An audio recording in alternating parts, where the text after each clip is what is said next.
Hello, welcome back to Homeschool Wherever. My name is Carmen Sognonvi, and in this video, I am going to share with you what unschooling is and why it's something that you might want to incorporate into your own homeschool. This video is part of a series called Homeschooling Explained. When I first started to look into homeschooling, I was really overwhelmed by a lot of the terminology, things like deschooling, unschooling, Charlotte Mason, morning basket. I'm sure I'm not the only one who was a little bit mystified by this terminology, so I'm hoping that this series is going to help fellow new homeschooling families kind of wade their way through this world. If you're new to Homeschool Wherever, we are a multiracial secular family living in New York City, and we are homeschooling for the very first time this year. We have two daughters, Sean in 6th grade and Ella in 3rd grade. We're passionate about using travel to bring our homeschooling lessons to life. This channel is all about documenting our homeschooling journey, so if that sounds of interest to you, I hope you'll subscribe and turn on notifications so you don't miss our next video. Also, we're full-time family travel creators, so if you want to see that side of our lives, check out our travel channel at Top Flight Family. So the first thing that's a little bit confusing about the term unschooling is that it sounds very similar to another term,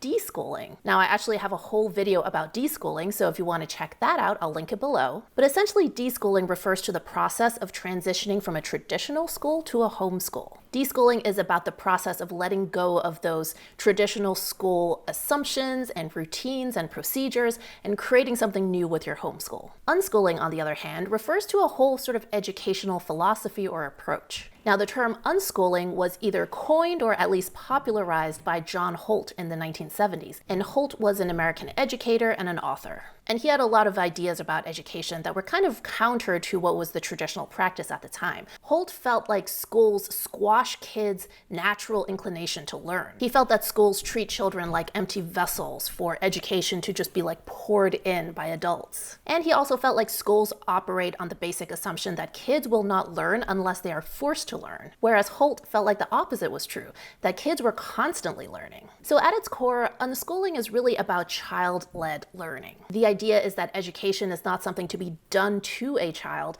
and instead education and learning comes from within. The idea is that kids will learn what they want, when they want, and how they want. Now, one thing to keep in mind is that unschooling is really a spectrum. There are a variety of ways in which families and educators incorporate unschooling into their lives. Some families would consider themselves unschoolers because they don't use any set curriculum, whereas other families feel like you're only unschooling if you don't use any books at all, and that all learning is coming from hands-on practical applications. There are a lot of different philosophies and approaches that fall under the unschooling umbrella. Things like project-based learning or free-range parenting. And then there's radical unschoolers. And very often these families will not only allow kids complete freedom in the learning aspect of their lives, but extend that to all aspects of their lives so that kids are the ones who choose what time they get up, when, what their day looks like. So like I said, it's really a spectrum. But despite the fact that there's a variety of approaches, a lot of unschooling places emphasis on hands-on learning and in-person experiences that can be provided by things like field trips or traveling. Now, another thing to keep in mind is that unschooling isn't just for homeschoolers. Even though the term is most often heard in homeschooling circles, there are actually schools that embrace unschooling. So there are certain alternative schools that will actually incorporate some unschooling principles into the way that the schools are designed. And there are even some schools that actually are complete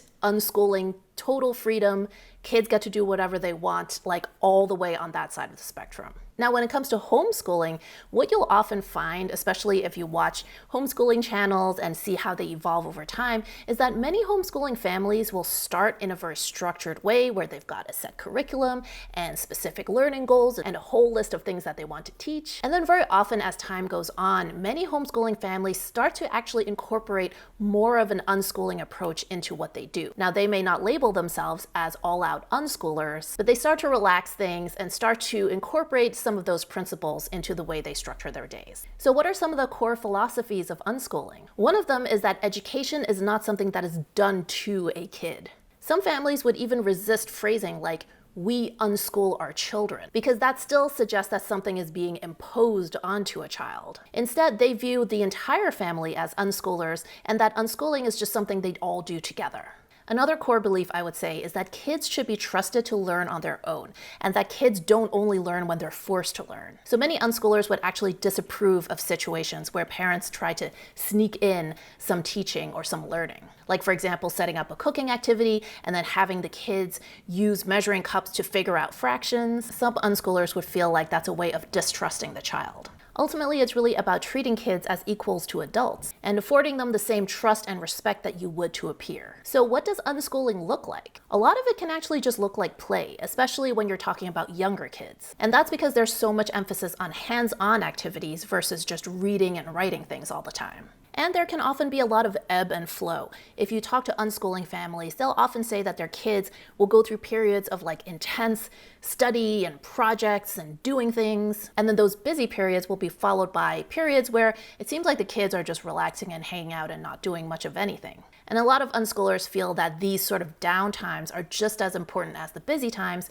because it allows the kid time to kind of process and assimilate all the new information that they learned. Unschooling can often also take the form of big projects. Especially in families that do sort of a project-based learning approach. Kids might, for example, be studying bridges and then decide to build huge models of bridges on the dining room table. Unschooling can also often look like learning practical skills or even a trade. Because there's often an emphasis on hands-on experiences, a lot of kids will get into specific things like fixing electronics or styling hair. So very often unschooling can look like that kind of hands-on skill or trade. Now, one common question or assumption is unschooling just a way for parents to be lazy? So it's understandable that this is a very common misconception, the idea that unschooling just means that parents are being neglectful in some way.